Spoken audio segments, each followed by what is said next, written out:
The Jews have been hated historically and by people in the world today, and even on people on X today, for all of the following reasons. They have been hated because they've been poor, and they've been hated because they've been rich. They've been hated because they have not integrated into society, and they get hated for integrating into the society. They get hated for, as I say, being rootless cosmopolitans, and then for being Zionists who dare to have a state and not be rootless. The previous 14 centuries have seen lots of Jew hatred, Jew murder, and Jew persecution. So Douglas Murrey, in this solemn lecture, talks about anti-Semitism.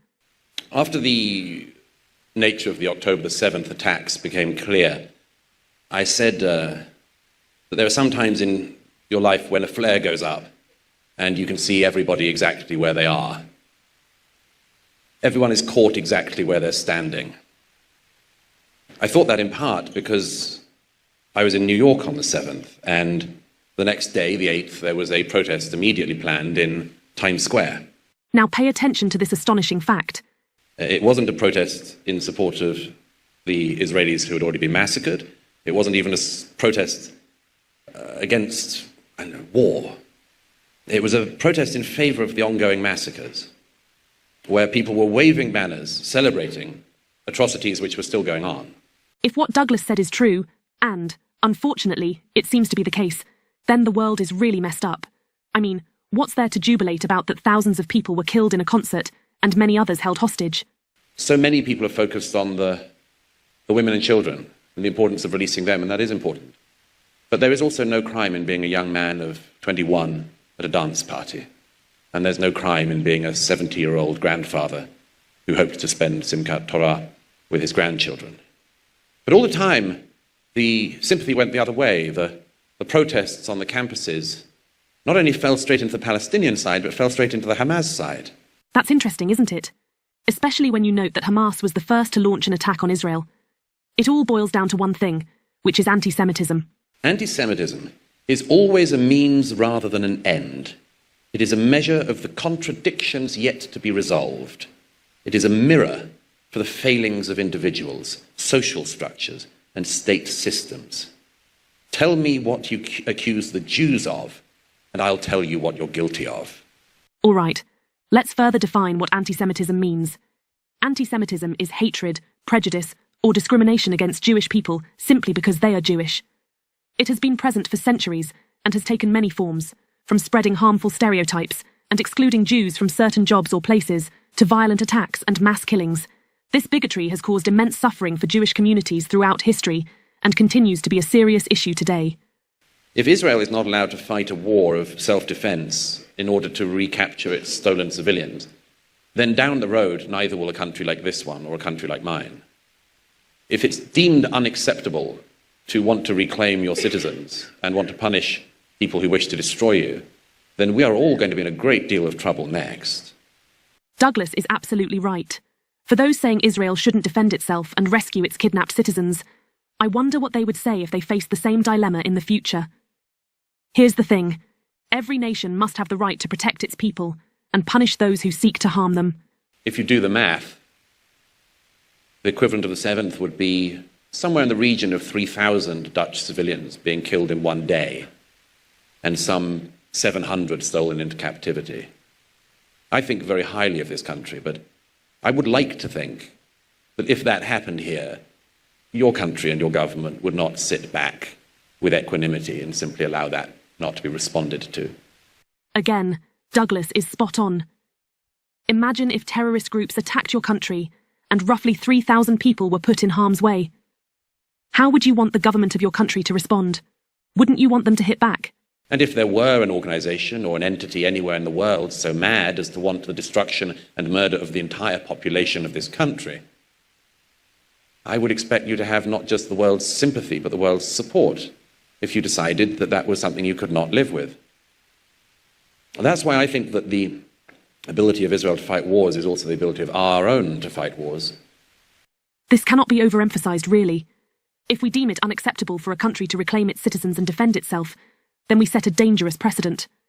It means any nation could be left powerless in the face of similar threats, and such inaction would signal a failure to uphold basic principles of safety and justice for all. The reason why anti-Semitism is an issue that needs to be discussed and thought about, is because, of course, as all historians know, it is the most reliable precursor, the most reliable guide. If anti-Semitism flares up in a society and is tolerated, and Jews can't go safely down the streets of cities like this one, it is the sign that the society is in decay and that everybody else will be next. Now, history shows us that rising anti-Semitism often precedes broader social collapse, affecting everyone, not just Jewish people. Therefore, ignoring or dismissing this warning is not only unjust, but also self-destructive, as it highlights our society's deeper moral and structural failures. Next, the audience is given the opportunity to ask questions. My question is it possible to defeat Hamas? Douglas, do you want to maybe do 3 questions or 5? 3? Okay. Now, here's how Douglas responded to the question. First of all, is it possible to defeat Hamas? Yes. It's eminently possible, and the IDF is a long way into doing that. It is only one arm of the Iranian revolutionary government in Tehran, who also have Hezbollah on the northern border, which is another subject which the world ignores. You've got 100,000 Israeli families who can't go to their homes because of the Hezbollah rocket fire, but the world seems to be totally uninterested in these Jewish refugees. Here's the deal. Although it'll be very difficult, it's possible to defeat Hamas. It looks challenging now because Hamas is not just an idea, but a structured organisation with financing, weapons, trained members, and external support, particularly from Iran and Hezbollah. But I believe, by the way, that peace will only come through defeating Hamas. The worst conditions are Israel being allowed to destroy Hamas a bit. That is, as I've said quite a lot in recent months, it's like saying, I will put out 80% of the fire in my house. You've got to put out the whole fire or there's no point. And so yes, it's possible and achievable. Douglas argues that allowing Hamas to persist undermines any chance for true peace. So, the way to ensure peace and security is to defeat Hamas entirely. As we said earlier, Jews have been hated and persecuted all over the world. It's time we know why. Next, an elderly man in the audience asks Douglas about it. My question is the following. I've heard you talk a lot about the phenomenon of anti-Semitism in the world. I didn't hear anything about what causes anti-Semitism, and I think you need to know the cause in order to be able to fight it. Could you say something on that? Here's Douglas's shocking and brutal response. If I had one thing that I would tie it down to very, very often, it's envy. Shirk wrote a great book about this in the 20th century, but envy is an extraordinarily deep human emotion, and again, ineradicable. Think of all of the anti-Semites across Europe in the past. So often it was envy. Envy that the Jews had the money, for instance. He elaborates further on this. Envy of the idea that Jews had some access in society. Imagine what it's like for anyone in a country neighboring Israel. There are dozens and dozens of countries in the region which have Muslim Islamic governments of some kind. Most of them are run by sort of crime syndicate families, and they take all the money and the people don't get any money. You know. Everyone would agree with Douglas here. Envy is often at the heart of anti-Semitism.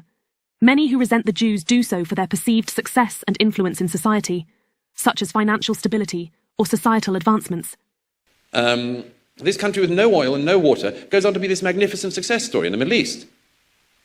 And then it has high tech. And it has a standard of living many times higher than that of its neighbors. And if you're a young man living in Jordan or Egypt, Lebanon, very easy, let alone West Bank or Gaza. Why are they doing so well? Indeed. Israel's neighbouring countries, in particular, are envious of seeing Israel's rapid development and prosperity, despite lacking resources like oil. But pay attention, as Douglas gives an even more profound reason behind all the resentment. And there's an additional one in Muslim anti-Semitism, which Bernard Lewis, among others, pointed out, which is, imagine what it's like if you've been told you've got the final revelation from God and the Jews are doing better than you. That's uncomfortable. So there's a lot of things it boils down to, but I would say envy is one of the deep, deep things in it. And as I said earlier from Vasily Grossman. Next, another man in the audience asks a very important question. Would you agree, Mr. Murrey, that the current wave of anti-Semitism is based on the fallacy that the State of Israel was founded on a nation called Palestine, which never existed as such? And would you then, if you agree, join me in no longer using the fallacious words Palestinians, Palestine, pro-Palestinian protest, which all seem to perpetuate the myth that Jews are villains who steal other people's countries? Yes. This is a very interesting question because, over the years, most people still believe that the Jews are invaders and stealing their promised land. Here's Douglas's fitting response. And it's very important. The world didn't ever talk about Palestinians as such until around 1964, as you know. And then it really came in after 67 and 73. They were called the Arabs. And, the Palestinian peoples are a set of tribes and families. And I have a friend who was born in Gaza in the time when Egypt ran it. And she was an Egyptian. She wasn't a Palestinian. She isn't a Palestinian. The fact is that the current wave of anti-Semitism is partly based on the false idea that Israel was founded on a country called Palestine, which never existed as an independent nation. The development of the idea of the Palestinian people, which is a misnomer in my view, was because it made the Jews the usurpers and it made the Jews the overlords. And it's very, very interesting because it was a brilliant tactic to do that. Now you also get the one where people claim that the Jews sort of just arrived from Europe and had no historic connection with this land. And you get the churches are responsible for much of this in the West. They do all these things like Jesus was a Palestinian. Douglas points out that the term Palestinians only became widely used in the mid-20th century, largely to portray Jews as invaders. Historically, the people now referred to as Palestinians were known as Arabs, and the region was not a separate country. Refer to a source here, say an ancient map or historical details about Abraham, Canaan, etc. Israel has a deep historical connection to the land, with Jewish roots going back thousands of years. The Romans renamed the region Palestine as a way to erase Jewish ties to the land, but the Jewish connection to this area has always remained strong. Now, in conclusion, anti-Semitism is wrong. It has to be condemned. The state of Israel must exist and will continue to thrive. The Jews had been persecuted and displaced several times, but it was evil to deny them their lands. Even the Arabs know this. They have built a thriving, democratic nation that stands as a beacon of resilience and determination. So, let's put our hands together and condemn anti-Semitism. Kindly hit the subscribe button so that more interesting Douglas Murray debates don't pass you by. That's all for today. Thanks for watching.